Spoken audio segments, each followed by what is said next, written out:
오늘 말씀은 사무엘하 21장 15절에서 22절까지 말씀입니다. 우리가 주일 낮 예배 시간을 통하여서 사무엘하 말씀을 살펴보고 있습니다. 특별히 사무엘하 21장은 다윗이 연대기 순으로 사건이 기록된 게 아니라 다윗이 왕이 되고 또 우리아의 아내 바세바를 범하는 그 사건이 다 끝나고 나서 그 전에 있었던 몇 가지 사건들을 다시 끄집어내서 기록해 놓은 본문들입니다. 그래서 연대기가 오히려 다윗이 왕이 된 초기에 일어난 일들입니다. 우리는 지난 두 주간을 통하여서 사무엘하 21장 1절에서 14절 말씀을 살펴보았습니다. 사울이 여호와의 이름으로 기브온 족속과 언약 맹세한 것을 깨뜨렸습니다. 물론 사울이 직접 한 건 아닙니다. 근데 출애굽할 당시에 여호수아와 이스라엘 백성들이 여호와의 이름으로 맹세했어요. 기브온 족속을 살려주겠다고. 그런데 사울이 그 맹세를 깨고 그들을 학살합니다. 그리고 그 사건이 지나가는 것처럼 보였는데 심지어 사울 왕도 죽고 다윗이 왕이 됐는데 아무 잘못한 게 없는 다윗에게 갑자기 3년 기근이 닥치게 되죠. 그리고 다윗도 이 문제의 원인을 알 수가 없고 뭔가 하나님께서 지금 저주하시고 화를 내리고 벌을 내리신다는 것을 알고 기도하고 이 문제를 풉니다. 그랬더니 하나님께서 알려주시죠. 기브온 족속 문제다.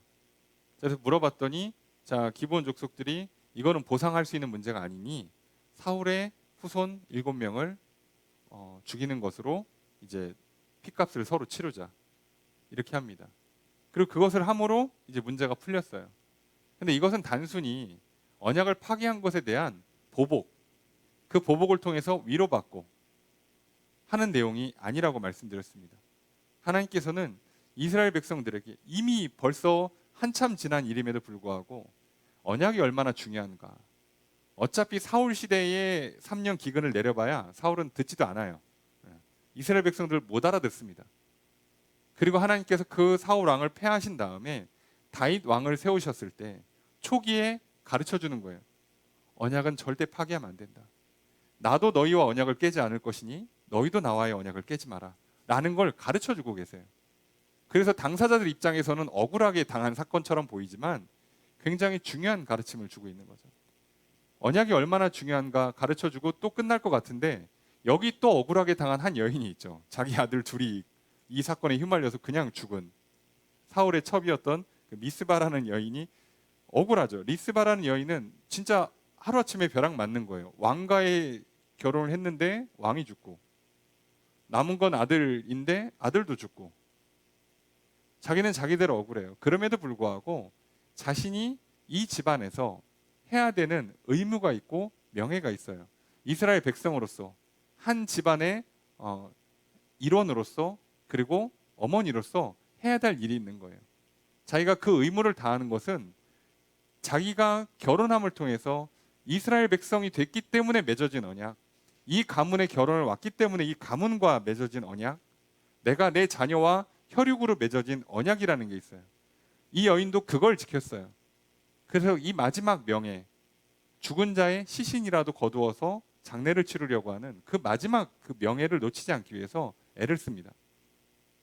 그리고 그걸 보고 다윗이 모든 흩어져 있던 사울 왕가의 시신들을 다 한 곳에 모아서 그 가문의 무덤을 만들어주면서 명예를 회복시켜 줍니다. 놀라운 건 이 일이 끝나니까 여호와께서 기도를 들어주세요.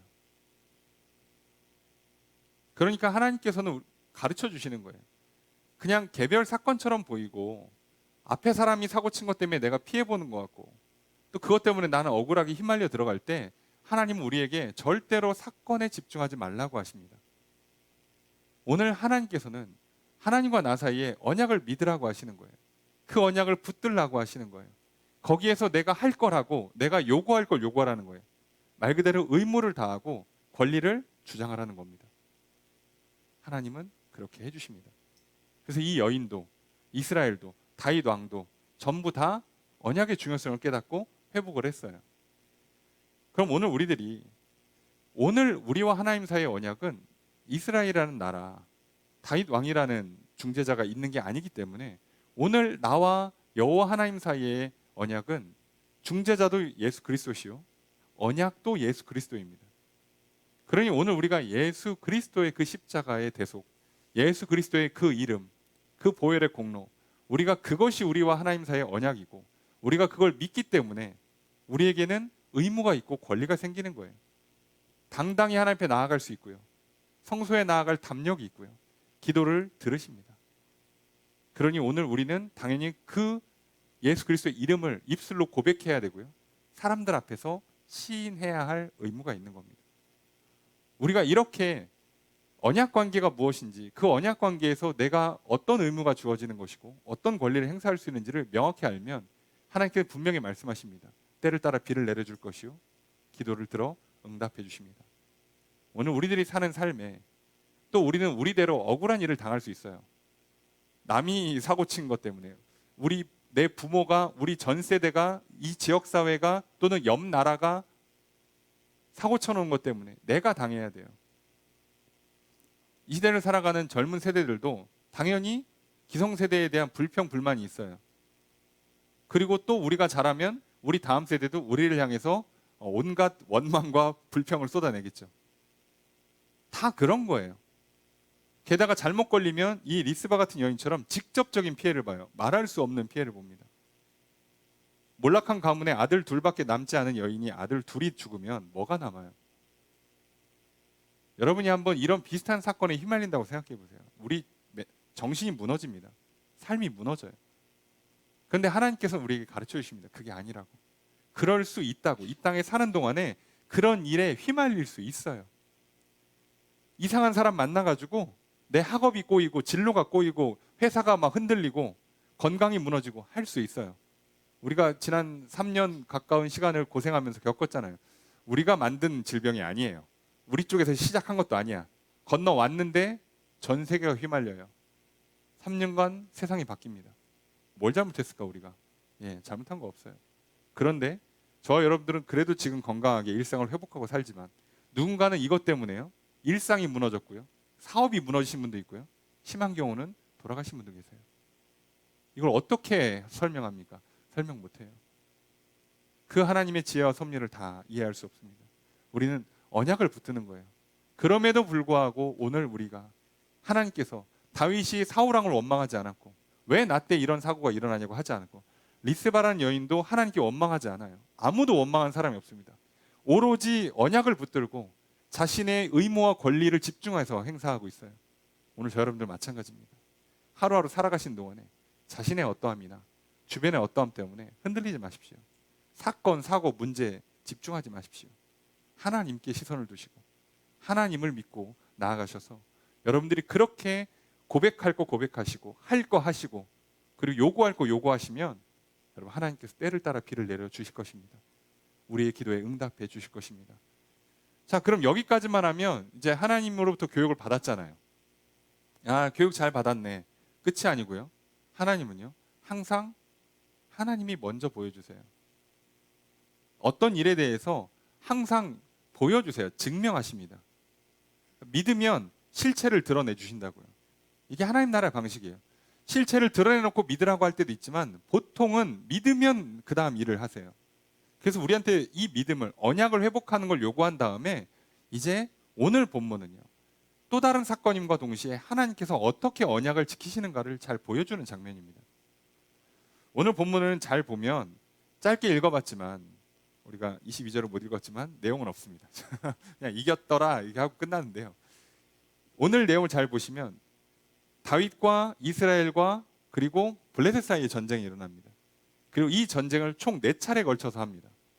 4차례 걸쳐서 하는 동안에 다윗이 좀 힘이 딸리는데 아비새가 도와서 이기고 장수들이 나가서 이깁니다. 그래서 22절에 다 이겼더라 이렇게 돼 있어요. 그래서 이스라엘이 잘 싸우는구나. 야, 하나님께서 참 다윗한테 훌륭한 용사를 주시는구나. 또 이스라엘을 부강하게 하시는구나. 가 아니고요. 오늘 본문에는요. 하나님께서 어떻게 이스라엘을 지키시는가를 보여주시는 거예요. 내가 너희를 지켜줄게. 근데 어떡합니까? 이스라엘은 외부에다 전쟁을 할 수 없는 나라예요. 그럼 무조건 옆에서 쳐들어오겠죠. 근데 하나님 약속했잖아요. 전쟁을 그치게 하겠다고. 아니 쳐들어오는데 어떻게 전쟁을 그쳐요? 이겨야 전쟁이 그치죠. 그 얘기는 이기게 하시겠다는 거예요.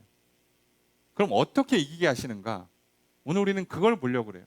다윗의 훌륭함이나 다윗의 장수들의 훌륭함, 이들의 성공하는 성공 신화나 영웅담을 보려고 하는 게 아닙니다.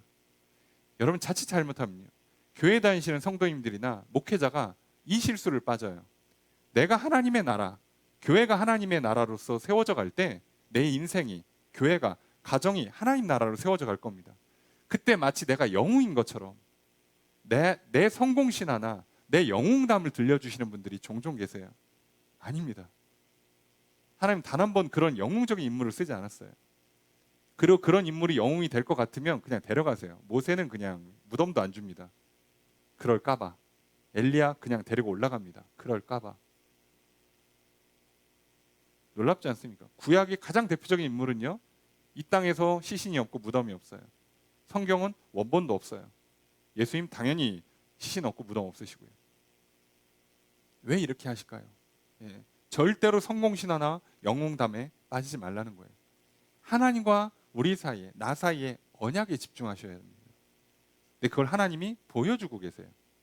그래서 잘못 읽으면 그냥 일상적인 그 역사 이야기, 전쟁 이야기처럼 보이고 성공신화와 영웅담처럼 보이지만 우린 여기서 하나님께서 어떻게 언약을 지키시는가, 그리고 그 언약 관계에서 우리가 뭘 요구하고 뭘 얻어야 되는가, 우리가 기도할 것은 무엇이고 우리가 응답받을 것 무엇인가, 그 언약 관계에서 우리가 누릴 복이 무엇인가를 오늘 본문을 통해 살펴보려고 합니다. 오늘 이 말씀을 통해서 하나님께 집중하고 하나님께서 어떻게 하나님의 나라를 세워가시는가를 집중함으로 오늘 내 인생을 세워가시는 하나님, 오늘 우리의 교회와 우리의 각의 가정을 세워가시는 하나님을 신뢰하고 나아가시길 소망합니다. 그 언약을 믿고 예수 그리스도 안에서 인생이 세워져 가고 가정과 교회가 세워져 가므로 하나님 나라에서 왕노릇하는 존귀한 인생으로 살아가시길 주의 이름으로 축복합니다. 오늘 우리 예배를 기뻐하다 주시고 넘치도록 은혜를 베풀어 주시는 주님의 크신 은혜가 함께 있기를 주의 이름으로 축복합니다. 말씀을 살펴보겠습니다. 도대체 어떤 사건들이 일어나는가? 15절 말씀 함께 읽습니다. 시작.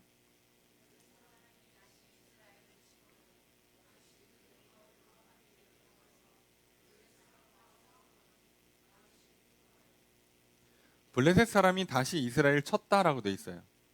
다시 쳤으니까 최소한 두 번째, 세 번째 전쟁이란 얘기죠. 그래서 다윗이 왕이 되고 나서 블레셋과 여러 차례 전쟁이 있는데요. 크게 전쟁이 1차전, 2차전 이런 식으로 벌어지는데 오늘 본문은 2차전에 해당하는 내용이에요. 그 여러 전투가 있습니다. 오늘 총 4번의 전투가 소개되는데요. 여기는 2차전을 얘기하는 걸로 파악이 돼요.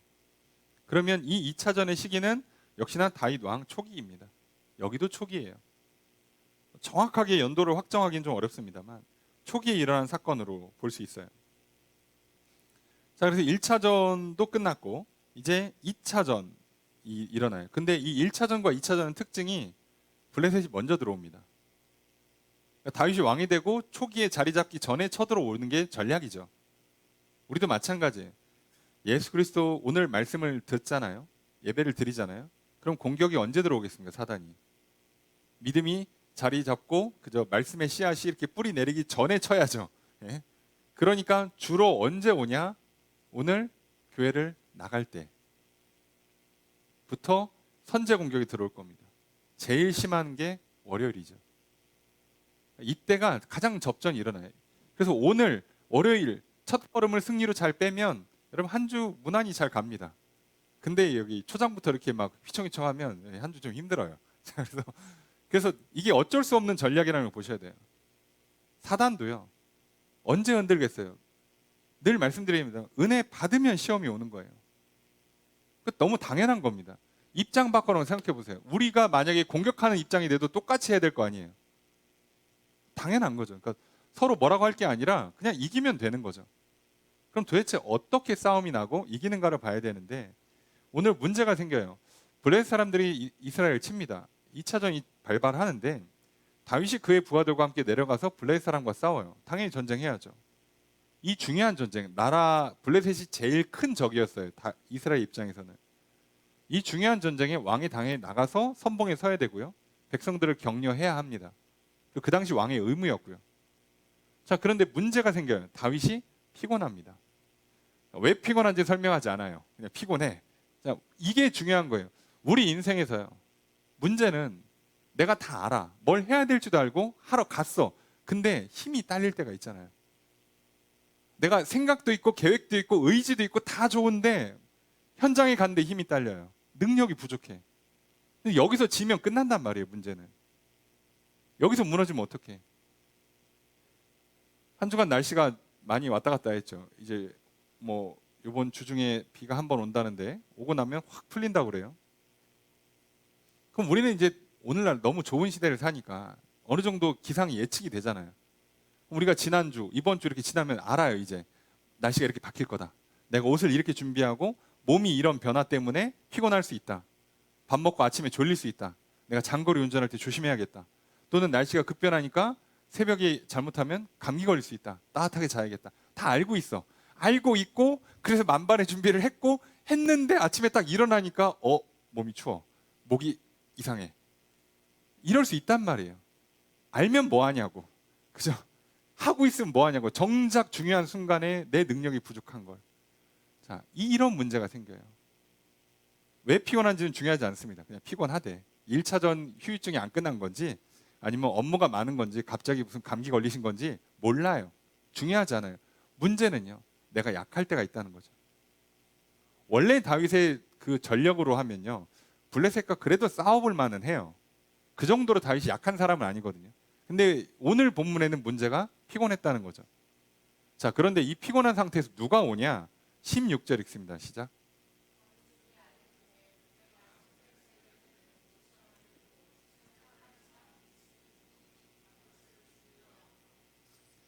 자, 거인족의 아들. 야, 당연히 블레셋 족속들.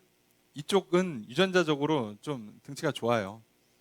우리가 봐도 오늘날 이렇게 사람 그 지역마다 이 혈통상 차이가 나는 거 아시죠? 예. 특히 이렇게 일부 사람들 어디 이렇게 약간 북유럽 계열이나 이러신 분들 중에 확실히 크신 분들이 있어요. 딱 봐도 우선 이건 뼈가 다르다. 딱 봐도 뼈가 다르다. 이게 같은 사람인가 맞을 정도로 누구는 막 2m 막 30, 40씩 올라가고 누구는 뭐 다 컸는데 한 150, 60밖에 안 되고 그러면 그 사람이 둘이 한번 서봐요. 거의 2배 차이 난단 말이에요. 키만 큰 게 아니라 옆으로도 크기 때문에 그 부피 차이가 어마어마하죠. 자, 이런 족속이에요. 하필이면 여기가 그 전투의 민족이거든. 블레셋 족속들이. 중동 계열이 그렇게 덩치가 좋진 않아요. 근데 이쪽 계열 사람들이 유독 덩치가 좋습니다. 그러니까 이 사람들 입장에서는요. 이미 전쟁이 좋아요. 본인 신체 조건이 좋습니다. 근데 게다가 무기가 300세겔 되는 노창을 들고 있어요. 자, 300세겔 그냥 이 당시 한 세겔을 뭐 한 11.4g 정도로 보는데 300세겔이면 3.4kg라고 그래요. 그런데 창 통틀어 3.4kg면 큰 게 아니에요. 대단히 무거운 게 아니고 그래서 이거는 창 끝에 날 무게로만 보는 경우가 많습니다. 이 정도 키 되는 사람이 창을 들리면 보통 창은 자기보다 큰 걸 쓰거든요.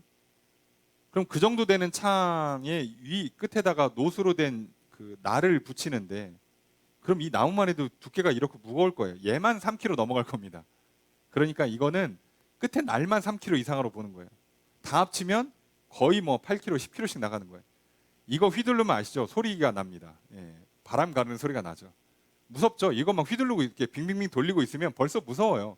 키 이따만한 사람이 이런 창 막 휘두르는데 소리 나지. 그런데 오늘 본문엔 새 칼을 찼다고 돼 있어요. 자, 요게 약간 번역이 좀 애매한데요. 새 칼이 아니라 새로운 것을 둘렀다. 그 옆에다 둘렀다. 옆구리에 찼다란 뜻이에요. 이게 칼이라고는 모르고 그냥 번역상 옆구리에 둘렀다 그러니까 칼이라고 하는 거예요. 그러니까 이게 뭔지 몰라요. 그래서 누구는 이거 칼이 아니라 채찍이나 그 쇠사슬, 철퇴 같은 거일 수도 있다라고 봐요. 뭔지 모르지만 찼어. 자, 이거 찬 상태에서 이따만한 창 들고 바람 가르는데 안 그래도 여기만 해도 벌써 분위기가 안 좋은데 뭐라 그러냐? 그 사람 이름이 이스비브노비래요. 이름은 그렇습니다. 자, 근데 다윗을 죽이려 한다라고 돼 있는데 다윗을 죽이려고 오는 건 전쟁인데 당연하죠. 그게 아니라 직역을 하면 그가 다윗을 죽이기 위해서 말했다, 죽이려고 말했다예요. 그러니까 조금 편하게 번역하면 그래놓고 뭐라고요? 내가 오늘 다윗 죽인다예요.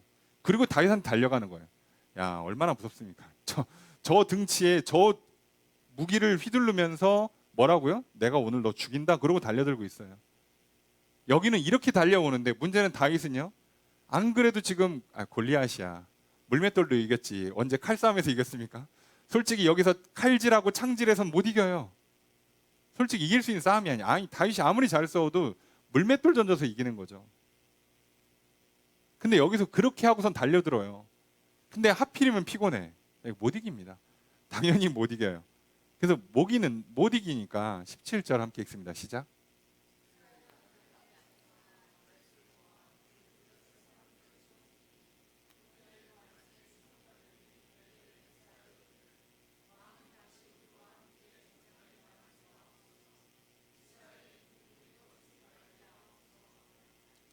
자, 혼자서 못 이기고요. 잘못하면 죽어요.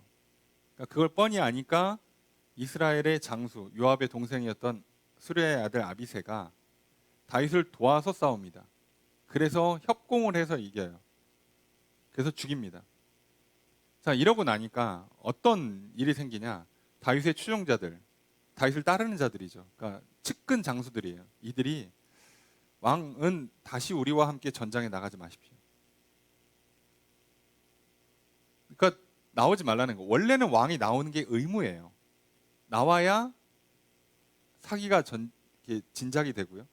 그리고 경우에 따라서는 장수 대 장수, 왕 대 왕으로 싸움을 해야 되는 경우가 있어요. 그러니까 왕이 나와야 돼요. 나오는 게 맞습니다. 그런데 장수들이 지금 뭐라고 요청하냐? 나오지 말라고 요청해요. 우리가 알아서 싸우겠대. 나오지 말래. 근데 그 이유가 있을 거 아니냐고. 왜 그렇게 얘기하냐? 이스라엘의 등불이 꺼지지 말게 하소서. 다윗은 이스라엘의 등불인 거예요. 지금 다윗이라는 왕이, 다윗이라는 리더가 나라의 등불이 되어주고 있다고. 그래서 이 사람이 어떻게 이끌어가냐에 따라서 나라의 방향이 정해지고 나라의 운명이 결정된단 말이에요. 그런데 지금 하나님께서 기름 부어서 세운 왕, 그리고 하나님께서 기뻐하시고 정말 승리를 주시고 복을 주는 누가 봐도 훌륭한 왕이에요. 그런데 전쟁에서 싸우다가 죽으면 이게 무슨 소위 개죽음이냐고. 나라가 어떻게 되겠냐고. 그러니까 장수들이 말리는 겁니다. 나가지 마시고 우리가 싸우겠습니다. 죽어도 내가 죽습니다. 당신은 이 나라의 등불이 되어 주십시오. 라고 요청하는 거예요. 여기만 들으면 그냥 그 남자들의 그 피비린내 나는 전장에서의 그 우정과 의리와 신의와 이런 거 같잖아요. 영웅담처럼 보이죠. 근데 이거 해석을 잘 하셔야 돼요. 다윗이 이스라엘 등불이 맞고요. 이스라엘 등불이 꺼지면 나라가 망하는 것도 맞아요. 그런데 오늘 여기서 우리가 봐야 되는 건 다윗이란 한 사람의 대단함, 위대함이나 장수들의 영웅담을 보려는 게 아니라 하나님과 이스라엘 백성 사이에 언약을 보려는 거예요. 지금 이들이 요청하잖아요. 다윗한테 이스라엘 등불이 꺼지지 말게 하옵소서. 자, 그런데 그래놓고 다윗이 전장에 안 나왔는데 전쟁 나가서 싸워서 이겨요. 다윗이 전장에 나오든 안 나오든 이 전쟁을 이기게 하시는 분은 여호와 하나님이십니다. 그러니까 결국은 이스라엘 등불이 꺼지지 않게 하려면 다윗 전쟁터 안 나온다고 되는 게 아니에요. 나가서 지잖아요. 장수들이 나가 지잖아요. 그럼 왕궁은 그냥 무너지는 겁니다. 함락됩니다. 왕궁이 함락되면 그냥 다윗은 또 죽어요. 어차피 죽어요. 그러니까 이 이야기가 말로는 다윗한테 했지만 실제로는요, 하나님께 요구하는 기도가 될 수밖에 없어요. 하나님, 왕이 나가서 싸우다 죽으면 어떻게 됩니까? 왕을 뒤로 물리겠습니다. 우리가 싸우겠습니다. 우리가 이 전쟁을 이기게 해주십시오. 라고 하는 거예요. 실제 의미는. 이게 하나님이 없는 사람들끼리 얘기했으면 되게 멋진 의리 있는 말처럼 들리겠지만 하나님을 믿는 백성한테는 그런 의미가 아닌 거죠. 그래서 다윗을 물리고 우리가 싸울 테니까 하나님 승리를 주십시오. 하나님 이스라엘 등불을 꺼지지 않게 하십시오. 사울 때 봤잖아요. 나라가 어떻게 되는가. 왕이 죽고 전쟁에서 패배할 때 조공 갖다 바쳤습니다. 죽으니까 나라가 분열됐습니다. 그러니 하나님께서 기도를 제대로 들어주십니까? 비를 제때 내려주세요. 예, 전쟁을 막아주거나 질병을 막아주는 게 하나도 없잖아요. 얼마나 피폐했을까요, 백성들이. 그리고 그 내전을 겪는 동안에 얼마나 고생했을까요. 그리고 이제 통일왕국을 이뤘어. 이제 다윗이 왕이 됐어. 얼마나 잘해. 하나님께서 막 기뻐하시고 복 내려주시고 전쟁 막 이기고 있어. 이 좋은 분위기에서 갑자기 다윗이 죽으면 어떻게 되냐고. 근데 전쟁을 안 나간다고 한들 또 안 죽냐고 생각을 해보면 이겨야지 사는 거예요. 그래, 하나님 이기게 해주십시오. 이 얘기를 할 수밖에 없는 거죠. 그럼 이건 오늘 우리에게도 똑같이 적용됩니다. 아까 말씀드렸잖아요. 내 인생에서 내 육신을 다스리고 내 삶을 다스리는 내 영혼이 등불이라고요. 성경의 표현에 눈은 육신의 등불이라고, 눈이 어두우면 사람이 다치게 돼 있어요. 무너지게 돼 있습니다. 내 영혼의 등불이 꺼지면 내 육신을 제대로 다스리지를 못하게 돼요. 그래서 제대로 관리를 못하니까 병들고, 그러니까 우리가 이 육신을 통해서 제대로 일을 못하니까 말 똑바로 못하지, 일 똑바로 못하지, 제대로 하나님 시키는 일도 하지도 못하지. 그래놓고는 죄를 짓는 쪽으로 가잖아요. 몸을 써서 이제 하지 말라는 거 하지, 하지 말라는 일을 하지, 하지 말라는 사람들 만나지. 그러면서 죄를 지니까 내 육신이 망가지잖아요. 내 인생이 망가진다고. 내 영혼의 등불이 꺼지면 내 육신도 내 인생도 망가진다고요. 여러분, 우리 각자가 교회의 등불이 되지 않습니까? 근데 이 등불들이 꺼져 보세요. 제가 막 휘청휘청하고 막 교회 성도님들 몇 사람들이 휘청휘청하면 금방 무너져요, 교회. 한국 교회가 무너지는 게 오로지 뭐 목회자 한두 사람 무너져서 그렇겠습니까? 아니요. 특별히 교회에 등불이 되어줘야 되는 더 많은 지도력을 갖고 있는 리더십들이 무너졌기 때문이에요. 생각을 해보면. 그 사람들이 몇 사람만 무너지잖아요. 그럼 교회가 그냥 이상한 일을 하기 시작해요. 갑자기 시간을 잘못 쓰고요. 재정을 잘못 쓰기 시작하고요. 이상한 일들을 하기 시작합니다. 말도 안 되는 소리를 주장하기 시작하고요. 왜요? 영혼이 어두워졌으니까. 가정의 등불이 꺼져 보세요. 가정을 위해 기도하던 믿음의 가장이 흔들려 보세요. 아니면 다 믿는 가정이라 치면 한두 사람들이 흔들리기 시작해 보세요. 가정이 금방 위태위태해집니다. 다 무너져요. 하나님께서 오늘 우리가 하나님께 요구해야 되는 건, 하나님 이 등불을 꺼지지 않게 해주십시오라고 요구하는 거고요. 하나님은 이 등불이 꺼지지 않게 지켜주시는 거예요. 그래야 이스라엘이 섭니다. 다른 게 아니에요. 이스라엘 서는 건요, 다윗이 100번 잘 싸우면 뭐하냐고. 한 번 잘못하면 죽어요. 전쟁이잖아. 여러분, 우리 인생이에요. 한번 생각해 보세요. 100번 잘하면 뭐하냐고. 오늘 한 번 잘못하면 끝나는 거예요. 어제까지 잘했다가 오늘 싸우잖아요. 관계 깨져요. 어제까지 건강했다가 오늘 다치거나 무너지면 끝난 거예요. 무슨 소용이 있습니까? 결국 승리해야 된단 말이에요. 결국은 이겨야 돼요. 생명을 누리고 복을 받아야 합니다. 이건 하나님이 해주시는 거예요. 이스라엘이란 나라는 하나님이 다스리신다고. 하나님이 택한 백성이고요. 하나님이 기름 부어 세운 왕이라고. 그렇기 때문에 이건 방식이 달라요. 세상과 다른 방식입니다. 그래서 하나님께 요구하는 거예요. 등불이 꺼지지 않게 해주십시오. 그리고 하나님이 등불이 꺼지지 않게 지켜주시는 거예요. 그래야 나라가 선다고요. 그래서 나라가 섰습니다. 그리고 다윗이 이제 전쟁에 안 나오고 뒤에 보면 이제 나머지 세 차례 전투에서도 다 이깁니다. 자, 그런데 우린 여기서 잘 보셔야 돼요. 다윗이요, 전쟁에서 육신의 생명에 위협받는 것에서부터 보호를 받고 이제 등불이 안 꺼지고 있는데, 왕궁에 갖다 놓으니까 영적인 등불이 휘청휘청해서 우리 앞서 봤죠. 어마어마한 장면을 봤죠. 장수의 아내를 간음하고요, 장수를 죽여요. 나라가 어떻게 된지 아시죠? 그래서 나라에 반역이 일어났어요. 전쟁이 일어났습니다. 안 일어날 전쟁에, 그 전투에서 얼마나 많은 사람이 죽었겠습니까? 애꿎은 사람이 죽어나가요. 그러니까 우리 육신의 생명의 등불뿐만 아니라 영혼의 등불이 꺼지면 안 된다고요. 이게 오늘 이스라엘이 지켜지는 비결이잖아요. 오늘 하나님이 이스라엘을 세우는 방식이라고. 그래서 앞서 언약을 그렇게 강조하신 거고요. 그리고 그 언약을 실제로 이렇게 지켜주고 그 언약을 믿고 구하는 백성들과 그 언약대로 지켜주신 하나님이 이렇게 하나가 될 때 이스라엘이라는 나라가 든든하게 서는 겁니다. 다윗이라는 왕이 제대로 서 있는 거라고. 오늘 나라는 영혼이 정말 믿음 충만, 사랑 충만하게 되는 거고, 나라는 영혼이 말씀 안에서 지혜를 얻고 통찰을 얻고 살아가는 거고, 생명을 얻어서 건강하게 살고요. 그리고 거룩한 삶을 살고요. 그리고 교회를 세우고 가정을 세우는 삶을 살아간다.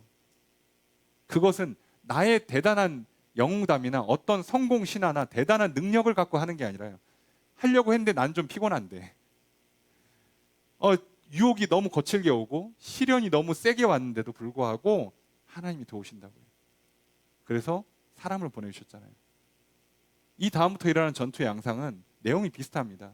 뒤에 보면 2차 전투죠. 두 번째 전쟁에서 2차 전투가 벌어지는데 18절 보니까 자, 블레셋 사람과 이제 고베에서 전쟁이 벌어져요. 자, 후사 사람 십부게라는 사람이 나와요. 그래서 거인족의 아들 중에 삽을 쳐 죽여요. 뭐 내용 없습니다. 그냥 왔어? 그러고 그냥 이겨요. 예. 단지 여기도 거인족이에요. 당연히 신체 조건에서 불리한데도 이겨요. 근데 잘 보면 이 십부게라는 사람이 무기가 좋았냐, 전투 능력이 뛰어나냐를 성경은 안 쓴다니까요. 기록해 놓질 않습니다. 관심이 없어요. 왜요? 지금 이 전쟁을 이기게 하시는 건 여호와 하나님이시니까. 여기 뒤에 계속 나옵니다. 19절 읽겠습니다. 시작.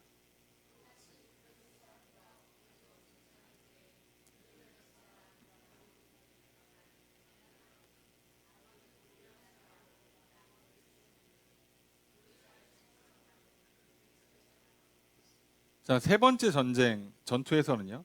이번에는 블레셋 사람이 누가 나오냐? 골리앗의 아우 라흐미가 나옵니다.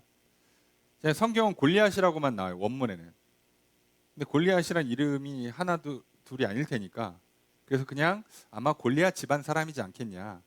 골리앗은 죽었으니까 동생이지 않겠나. 그래서 부드럽게 그냥 동생으로 번역해요. 실제 동생인지는 몰라요. 알 방법이 없습니다. 그냥 단어가 골리앗이라고만 딱 써놨으니까 알 수가 없어요. 근데 골리앗 집안이면 뻔하죠. 이 사람의 키와 이 사람의 신체 조건은 볼 게 없죠. 예.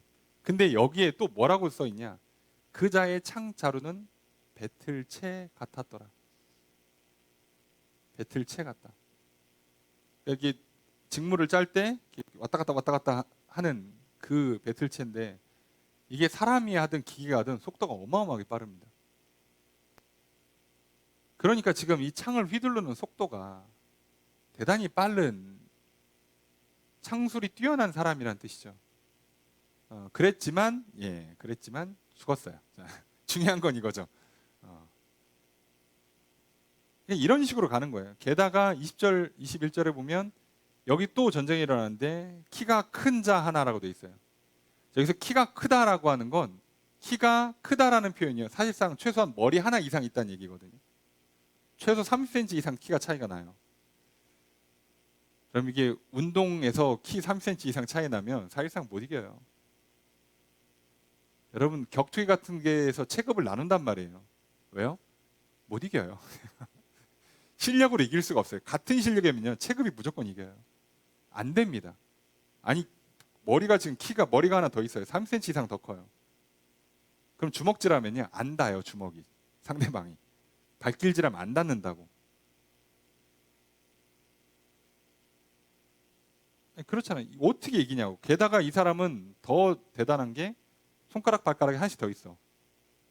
그래서 6개씩, 총 6개씩. 그래서 6, 4, 24. 그래서 총 우리는 20개인데 이 사람이 24개를 갖고 있어요. 자, 근데 이 장면이요, 누군가한테는 공포심을 불러일으키잖아요. 키도 커, 뭔가 기괴해. 여기도 거인족 소생이야. 야, 미치겠죠. 이거 어떻게 하냐고. 자, 이길 방법이 없는 거예요, 이렇게 하면. 자, 그런데 21절 함께 읽습니다. 시작.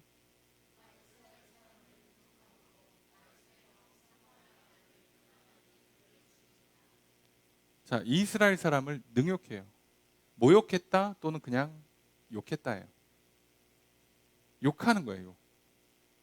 그러니까 오늘 우리들이요, 이 세상에서 이렇게 전쟁을 치를 때, 영적 전쟁을 치르고 삶의 전쟁을 치를 때요, 문제가 하나님이 나를 이스라엘로 택하시고 기름 부어서 왕으로 세우셔서 나라는 등불이 꺼지지 않아야 내 영혼의 등불이 꺼지지 않아야, 그래야 내 인생이 바로 세워지고 나를 통해서 교회와 가정이 바로 세워질 텐데, 문제는 적들이 너무 강하단 말이에요.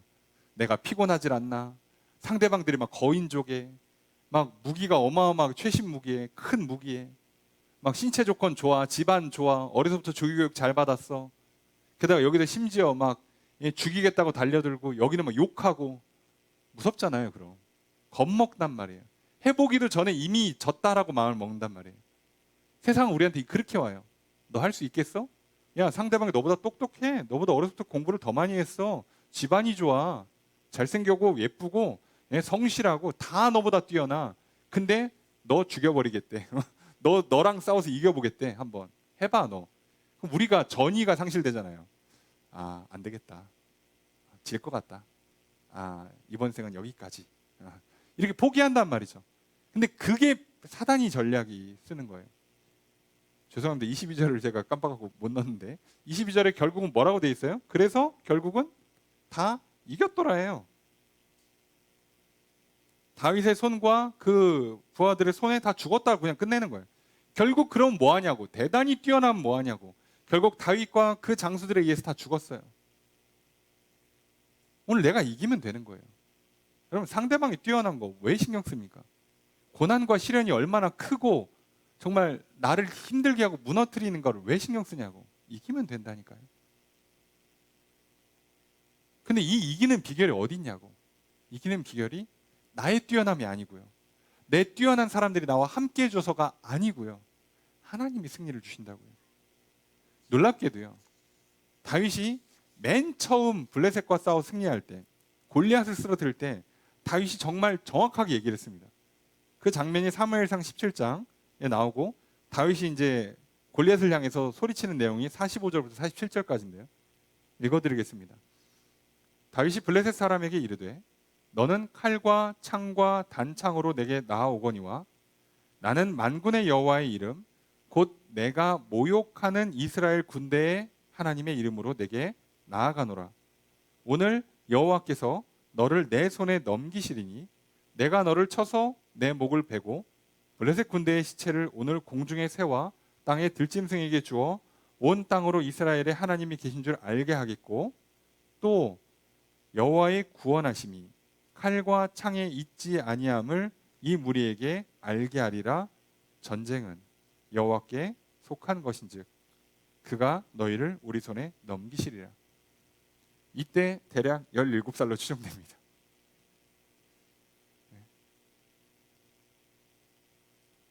여러분, 이제 고등학교 올라가는 친구가 자기보다 거의 키가 한 1.5배 큰, 이 당시 골리앗 키를 대략 한 275로 보기 때문에 다윗이 커봐야 얼마나 크겠어요. 많이 크면 175겠지 뭐. 예. 이 당시에 뭐 180까지는 안 갈 것 같고, 아니 거의 나보다 1m가 커요. 지금 칼과 창과 단창 다 들었어요. 무기 앞에 방패 든 사람 2명까지 세웠습니다. 그리고 막 이스라엘 모욕하고 죽이겠다 그러고, 다윗한테 뭐 보낼 사람이 없어 애를 보냈어. 야, 무슨 뭐 나를 개 취급하는 거요? 어이없네. 비웃고 막 그랬습니다. 그때 다윗이 뭐라고요? 전쟁은 여호와께 속했다. 내가 널 쓰러뜨릴 거다. 그리고 쓰러뜨려. 여러분, 오늘날 먹고 사는 게 힘들고, 날씨가 막 급변하고, 전염병이 돌고, 경기가 어렵고, 그래요. 그렇습니다. 뭐 어떡하라고. 오늘 하나님께서 나를 이스라엘 백성으로 삼아주시고, 나를 오늘 하나님께서 이스라엘 등불로 삼아주셨으면 된 거예요. 절대 꺼지지 않습니다. 죽지 않는다고요. 무너지지 않는다고요. 그러니 오늘 우리는 당당히 요구해야 돼. 하나님, 바람이 너무 거셉니다. 하나님, 너무 힘듭니다.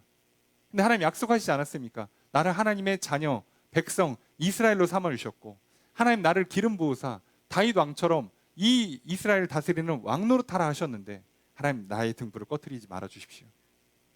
오늘 이 땅을 살아가는 동안에 내 생명을 꺼트리지 말아 주시고, 내가 믿음을 잃지 않도록 믿음의 등불을 꺼트리지 말아 주시고, 나를 돕고 나에게 힘과 지혜와 용기를 주는 성령의 불을 꺼트리지 말아 주십시오. 우린 당당히 요구할 필요가 있어요. 그리고 하나님은 그 기도를 당연히 들으시고요, 그리고 꺼트리지 않으십니다. 그러니까 오늘 우리에게는요, 그 언약을 믿고 구하고 받는 것에서 이미 승부는 끝나는 거예요. 상대방이 얼마나 강하느냐는 의미가 없어요. 내가 얼마나 강하냐도 의미가 없어요. 오늘 이 전쟁의 승패는요, 오직 하나님의 언약을 믿고 그 언약대로 요구하고 그 언약을 믿고 나가 싸운 사람들, 그 사람들은 무조건 이깁니다. 오늘 많은 사람들이요, 힘들어합니다. 물론 이해가 돼요. 저도 힘들어요. 다 같이 힘듭니다. 안 힘든 사람이 어디 있을까요, 세상에? 여러분, 목회자 입장에서 뭐 젊으면 힘이 안 들고 나이 들면 힘듭니까? 교회가 크면 힘이 안 들고 작으면 힘듭니까? 뭐 저기 막 한참 교회가 막 부흥 가던 70년대 80년대 목회하면 안 힘들고 지금 목회하면 힘듭니까? 아니에요. 그거는 상황이나 시기의 문제가 아니라고요. 오늘 우리가 붙들고 나아가야 되는 건, 하나님 나를 목회자로 세우셨으면 나는 오늘 하나님께서 내게 생명의 등불을, 내게 성령의 등불을 꺼뜨리지만 않으시면 돼요. 그러면 되는 겁니다. 그걸 나는 믿고 요구할 거. 하나님 나를 부르셨으니 하나님 나를 책임져 주십시오. 요구하고, 그리고 겁먹지 말고 내가 오늘 할 일을 당당히 해나가면 무조건 이길 겁니다. 그게 오늘 우리가 사는 삶의 비결이에요. 지금 당장은 대단해 보이지 않아도 결국 다윗이요, 이렇게 1차전, 2차전 침공받고 이긴 다음에 3차전 들어가요. 그리고 다윗과 솔로몬 때 가면 사실상 블레셋은 더 이상 힘을 쓰지 못합니다. 사실상 의미 없는 게릴라 정도로 전략이 돼요. 오늘 우리들이요, 지금 당장의 모습을 볼 게 아니라 오늘 내가 누군가, 나와 하나님 사이의 언약이 무엇인가를 기억하셔야죠. 오늘 하나님께서는 언약이 아주 간단합니다. 예수를 그리스도로 믿어, 예수를 하나님의 아들로 믿어, 그러면 너는 내 자녀야. 그럼 내가 너를 용서해 줄게. 내가 너를 영생을 줄게. 그리고 내가 너랑 친하게 지내면서 네 기도 들어줄게. 너에게 복을 줄게. 그리고 영원한 하늘나라를 줄게. 약속하셨어요. 그럼 오늘 우리는 당당히 요구하셔야 됩니다. 하나님, 그런데 지금 너무 힘듭니다. 지금 너무 어렵습니다. 지금 경쟁이 너무 치열합니다. 지금 내 삶의 문제가, 내 육신의 건강의 문제가, 내 인생의 앞길이 너무 어두컴컴합니다. 등불이 꺼지지 않게 해주십시오. 빛을 비춰주십시오. 불타오르게 해주십시오. 라고 구하셔야 합니다. 여러분, 기도하십시오. 당당히 요구하십시오. 언약을 믿고 구하십시오. 오늘날 이 시대의 문제는 다른 게 아니잖아요. 하나님이 살아계시지 않는 것도 아니고, 우리가 뭐 정말 무슨 대단한 문제가 생긴 것도 아니고, 오직 하나님과 나사의 언약의 문제입니다. 싸움으로 치면 사울도 열심히 했어요. 다윗보다 사울이 신체 조건이 훨씬 좋았습니다. 아시는 것처럼. 누가 봐도 왕감이라고 할 정도로 그랬어요. 사울 있는 힘껏 군인들을 모집했습니다. 근데 졌잖아요. 근데 다윗은요, 17살짜리가 자기보다 키가 1m가 큰 장수 앞에 뭐라고요? 전쟁은 여호와께 속한 것이니. 오늘 내 인생의 승패가 하나님께 속해 있다는 걸 믿으신다면, 그리고 지금 내가 하나님의 자녀고 하나님께 기름 부어서 왕노릇하는 인생이라는 걸 믿으신다면 꼭 기억하세요. 등불이 꺼지면 안 됩니다. 그러니 꺼트리지 않으시는 하나님 믿으시고 꺼트리지 말아달라고 구하십시오. 오늘 조금 휘청휘청 하십니까? 좀 아프세요? 조금 재정적으로 어려우십니까? 조금 앞길이 좀 어두컴컴하십니까? 관계에 문제가 있으세요? 회사 내부에 문제가 좀 있으십니까? 기도하십시오. 등불을 꺼지지 않게 해달라고. 오늘 하나님은 절대로 꺼트리지 않으십니다. 자기 백성, 자기가 세운 왕 절대로 꺼트리지 않으십니다. 꺼진 왕이 하나 있잖아요, 사울. 그 언약을 파괴한 사람은 꺼져요. 오늘 속지 마십시오. 여러분의 어떠함으로 인생의 승패가 결정되지 않을 겁니다. 상황의 어떠함이나 내 대적의 어떠함으로 인해서 인생의 승패가 결정되지 않을 겁니다. 오늘 우리의 생사화복은 여호와 하나님과 나 사이의 언약 관계에서 그걸 내가 믿느냐, 믿고 구하느냐, 그리고 구하고 담대히 나가 싸우느냐에서 결정날 겁니다. 오늘 또 한 주를 시작할 겁니다. 여러분, 하나님께서 나를 택하셔서 자녀와 백성 삼아 주셨고, 하나님께 나를 기름 부으사 다윗처럼 왕 노릇하는 존귀한 인생 되라 하셨습니다. 그리고 내 영혼에게 내 육신을 옷 입혀 주셨고, 내게 가정을 주시고 교회를 허락해 주셨습니다. 이제 나라는 등불이 꺼지면 안 됩니다. 당당히 요구하십시오. 기도하시고, 그리고 두려워하지 마시고 싸우십시오. 그러면 오늘 이 놀라운 승리가 우리에게 허락될 것이요, 결국은 승리의 영광을 누릴 것이요, 평안을 얻게 될 것이요, 많은 복을 누리게 될 것입니다. 오늘 다윗이 시편 55편 18절에 이렇게 찬양합니다. 나를 대적하는 자 많더니 나를 치는 전쟁에서 그가 내 생명을 구원하사 평안하게 하셨도다. 다윗은 알고 있습니다. 내 대적들이 많았고 내 대적들이 수없이 나를 쳐들어왔지만 하나님께 나를 구원하셨다. 그 지금 나는 평안하다라고 고백하잖아요. 그러면 된 거 아니겠습니까? 우리가 천국 가서 이 고백하면 되는 거 아니에요? 내 인생 거칠었다. 수많은 사단의 유혹과 수많은 유혹 시험들이 내게 펼쳐졌고 수많은 장애물들이 내 앞에 있었지만, 한계 상황들이 끝없이 닥쳐왔지만, 그러나 하나님께서 승리를 주셨고 오늘 나는 평안하다. 이렇게 고백하는 저와 여러분 되시길 주님 축복합니다. 그러니 오늘 이 언약을 꼭 붙드시고, 오늘 내가 이스라엘의 등불 됨을 기억하심으로 오늘 나라는 등불이 꺼지지 않아 내 인생이, 가정이, 교회가 하나님 나라로 든든히 세워져가는 놀라운 역사 있기를 주님 축복합니다. 그런 이 언약을 붙드시고 하나님 믿고 나아가시기를, 그리고 꺼지지 말게 해달라고 늘 깨어 기도하시고 담대히 요구하시는, 그래서 이 한 주 여러분 안에 생명의 등불이 타오르는, 성령의 불길이 타오르는 한 주를 살아가시기를 주님 축복합니다.